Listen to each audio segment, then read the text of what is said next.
Hi, it's Kamon Reynolds, and I've got some good news, and I've got some news that it's not really that bad, but it's not quite what we wanted. And that news is this cage didn't end up working the way we planned it. Now, several of you suggested that I do something a little bit differently on this queen introduction cage. And for those of you who didn't catch that video, what this is for is you put it up against the frame, and I'll show you just in a second where it went.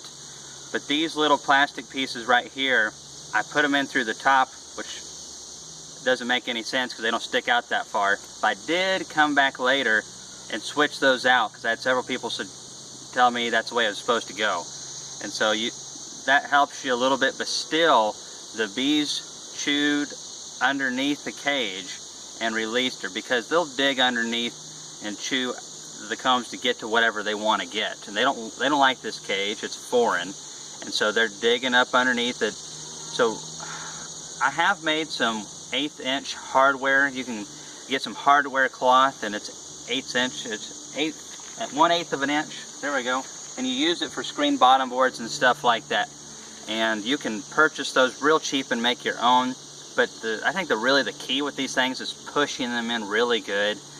They just dig through them. Every time I've used some of these in the past, which it's been years since I've used one of these, they just dig through. But I don't think these are a bad idea. But you can make your own, or if you're going to use these, just push them in good, but don't crush the queen, obviously. So just watch out for that. However, the good news is the queen's been accepted, and that's ultimately what we want. So now this hive right here has one of our queens.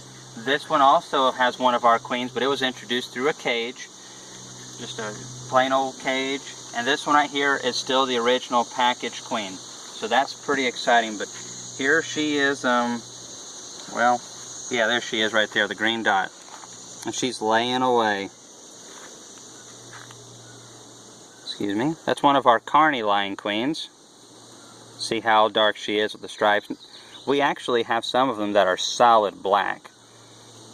Now, a lot of people ask me, do I prefer Carneys over Italians? And the answer is no. I don't care what you call them. I don't care if the queens are solid pink. Kathleen would be thrilled. All that matters to me is that they lay good. I'm not seeing chalk brood, European foul brood, that I'm getting good patterns, that my bees are bullying small hive beetles. Oh, looky here, we got a couple hatching out. That's exactly what that queen needs, is more loyal, brand new bees that are going to take care of her and the brood and help spread that pheromone around. But it doesn't matter to me. All that matters to me is how the bees off of her respond. And so I want bees that are gentle, that aren't running all over the combs. I want I want a lot of things. I want a lot. But it doesn't really matter what you call them as long as they do the job good. I've tried Russians. Like the USDA Russian several years ago. And just like with any bee that I've tried, there's some that are exceptional. There's some that are average. And then there's some that are absolutely, they're a waste of your time to even put them in your equipment.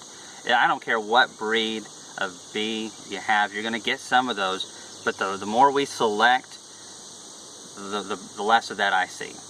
And that is one of the reasons why I love raising my own queens. It seems like I get more uniformity on my percentages. But we still have a couple of our queens that just are a little less lackluster. I think part of that has to do with how they mate and stuff. You can only control so much. That's what makes queen rearing a little bit difficult, is we can only control a certain degree of the genetics. We can, populate the area with as many drones as we can, but ultimately those queens are going to fly where they fly. And if there's some good drones out there that are from some other hives, there's that, and there's like 4 other beekeepers within a pretty close proximity of me, so I can only control so much.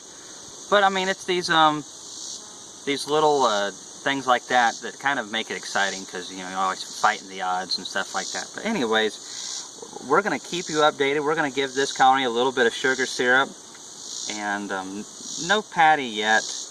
They have a lot of bee bread where the other queen wasn't laying much, and so they were socking a lot of away because they weren't raising brood off of it, because they just kept cannibalizing it, or she wasn't laying it, or whatever. I don't know. But this hive right here, I mean, there's a decent bit of bees in there.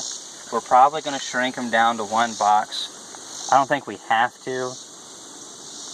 They're not in danger of anything, but we're probably going to go ahead and check one of these other colonies, and if they have a good frame of old larvae or capped brood that they can survive without, we'll probably give it to this colony. Not because they absolutely have to have it, but the more nurse bees we get into here, the quicker this colony is going to rebound. That's one of the things that you got to think about as you make more splits. You realize that it doesn't matter if there's 10, 12 frames of bees in here. If most of those are old bees, they're not going to be able to raise a ton of brood. You've got to have some young bees, at least some middle-aged bees. And once they start getting older, they have a harder time dealing with that. Even if they have the nutrition, they've got to have those nurse bees. So the more nurse bees we can get to this queen, the quicker, the more brood she's going to be able to lay. Because right now, we gave them 1 frame of brood from that colony over there. Maybe we gave them 2. I can't remember. I think we just gave this one 1 and we gave this one 2. And so they only have so much nurse bees. So that's going to really limit them on their growth. And anyways, if you have any questions on this, we're just going to throw them together. We're going to take care of them. We're going to eventually, here shortly, do a video on all of these again so you can kind of see where they are and assess them. But the last time I was through, these 3 over here are kicking butt and taking names.